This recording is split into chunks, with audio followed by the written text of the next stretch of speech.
네, 백원국 차관님께 서울 양평고속도로 관련해서 질의드리겠습니다. 예. 장관님 아니고 차관님께 질의하는 이유는 백원국 차관님께서 경험 증인이기 때문입니다. 용역사가 처음 변경 노선 그린 2022년 4월 당시에 차관님 대통령 인수위에서 일하고 계셨고요. 네. 1년 후쯤 양평고속도로 처가 특혜 의혹이 터진 직후에 국토부 차관으로 부임해서 원희룡 장관과 함께 대응을 하셨습니다. 맞습니까? 예, 맞습니다. 네. 차관님 이틀 전 국토부 자체 감사 결과 공개됐는데요. 핵심 지적사항 두 가지입니다. 일도 안 끝났는데 십수억 되는 용역비를 성급하게 용역사에 지급했고 또 국민들께 공개하는 자료에서 임의로 문서 일부를 삭제했다는 것입니다. 맞죠? 네. 네. 차관님, 그 국토부가 외부 용역사랑 일을 진행하면서 이번처럼 과업 수행 여부를 제대로 따지지도 않고 십수억 원의 용역비를 지불한 사례가 있습니까?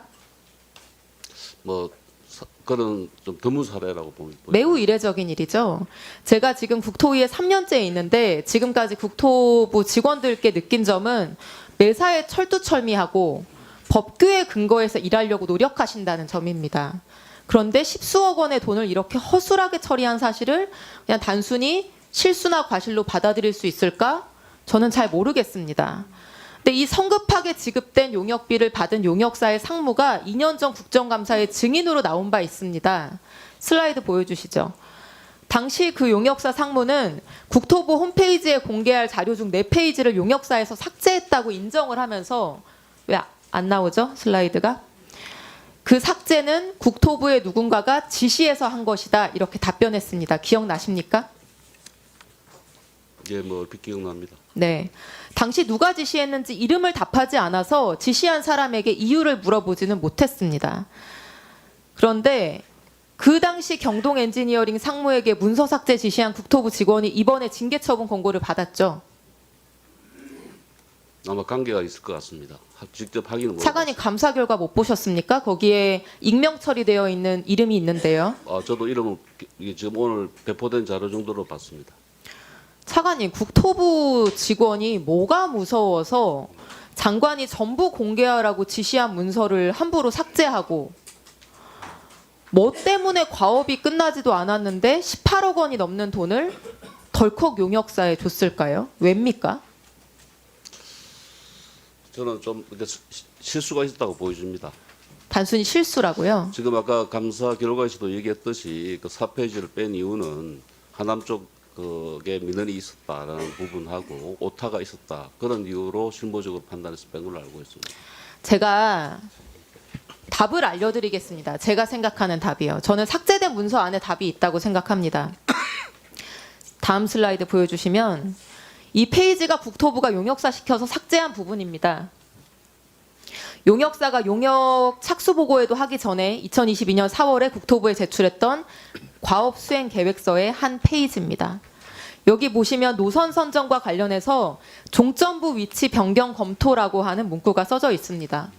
근데 종점 위치 변경을 검토해야 되는 사유가 옆에 적혀 있는데 기존 종점이 연결될 교각의 위치가 높고 터널이 인접해 있어서 변경을 검토해야 된다는 내용입니다.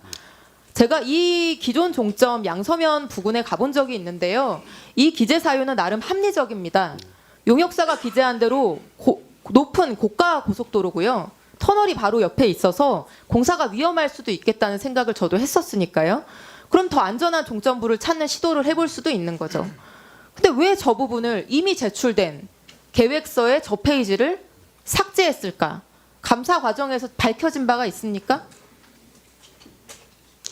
사실 저 내용으로 보면 사실 4페이지가 어떻게 보면 그렇게 의도적으로 할 필요가 없다는 걸 반증한다고 저는 그렇죠. 생각합니다. 예. 의도적으로 할 필요가 없습니다. 그냥 안전한 위치를 기존 종점 위치 말고 다른 곳으로 찾아보자는 취지였다면 삭제할 이유가 없습니다. 그런데 바로 저 과업수행계획서가 작성되고 있었던 시점에 용역사는 내부에서 이미 그 주변이 아니라 완전히 엉뚱한 곳, 김건희 일가 땅이 모여있는 강상면으로 향하는 변경 노선을 이미 내부적으로 그리고 있었기 때문에 그 사실과 퍼즐처럼 맞춰질 것이 두려워서 종점 변경이 언급돼 있는 이 페이지를 삭제한 거다라고 볼 수밖에 이거 말고는 다른 이유를 상정할 수가 없습니다. 우리 속담에 도둑이 제발 저린다는 속담이 있죠. 예, 1번. 국토부와 용역사는 용역업계 착수하기도 전부터 이미 강상면 종점을 정해두고 있었습니다. 다음 슬라이드. 이 장표는 재작년 국감 과정에서 공개된 문서입니다. 아까 보여드린 삭제된 페이지가 제출된 게 2022년 4월인데 그 비슷한 시기인 2022년 4월 11일에 용역사가 내부적으로 작성한 것이고 국토부가 제출한 자료입니다. 이 검토안에는 이미 단순히 종점 변경을 검토한다는 게 아니라 강상면으로 변경 검토한다라는 내용과 함께 노선까지 작성되어 있습니다.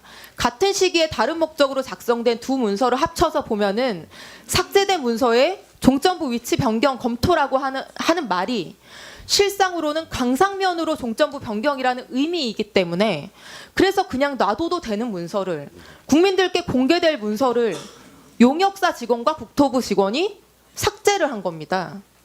그렇게 삭제 지시를 하고 끝나지도 않은 용역에 대한 비용을 선불로 지급을 했습니다.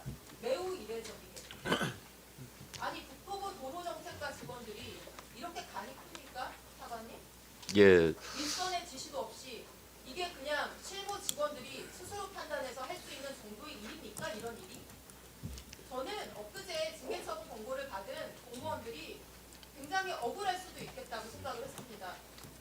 이게 실무자 수준에서 감당하고 결정할 수 있는 일이 아무리 봐도 아니기 때문입니다. 슬라이드 봐주시죠, 사관님. 용역사 직원은 국토부의 지시를 받아서 문서 작성했다고 했습니다. 지시한 사람은 국토부 도로정책과 실무지가 도로공사 직원이라고 했습니다. 그러면 이 도로정책과 실무진에게 지시한 국토부 간부는 누굽니까? 그 국토부 간부에게 종점 변경 지시한 윗선은 누구겠습니까, 사관님? 아시는 바 있습니까? 하실 말씀 있습니까? 예, 제가 좀 답변 좀 드리겠습니다. 지금 말씀하신 대로 이 부분에 대해서는 아까 장관님께서 말씀하셨지만 타당성 조사할 때는 대안 노선을 검토하는 것이 의무입니다. 그래서 22년 1월 달을 저는 기억합니다. 가업 지시서가 나갈 때 첫 번째 요구사항이 대안 검토를 해라. 그리고 왜 그랬는가 하면 에타 보고서에 아까 말씀하신 사항 있지 않습니까? 그 종점부 JCT 부분이 기술적으로 접속하기 힘들기 때문에 그 부분에 대해서는 검토가 필요하다는 것을 에타 보고서에 이미 나와 있었던 사안입니다. 왜 용역사의 지시에서 저 페이지를 삭제했는지를 묻고 있는 겁니다, 사관님. 만일에 멀쩡하게 작성된 예. 그렇게 정당하게 작성된 계획서를 그것도 일부만 사후적으로 몰래 국민들과 국회에 설명하지도 않고 그렇게 삭제했느냐는 것입니다. 제가 그게 잘못됐다고 해서 지금 징계 처분 요구까지 받지 않았습니까? 그 부분에 대해서는 지금 잘못을 했기 때문에 감사 처분 결과가 나온 것이고요. 의원님께서 말씀하신 대로 그게 의도적이고 아주 조직적이었다면 왜 모든 것을 다 그렇게 처리하지 않고 그 부분만 처리했겠습니까? 지금 의원님께서 지금 자료를 내놓으신 것도 국토부에서 공개한 자료 있지 않습니까? 그래서 저는 이것이 비록 그 실무자의 실수는 있었지라도 의도했던 것은 아니다라는 것을 반증하는 거다라는 저는 생각을 합니다. 예, 수고하셨습니다.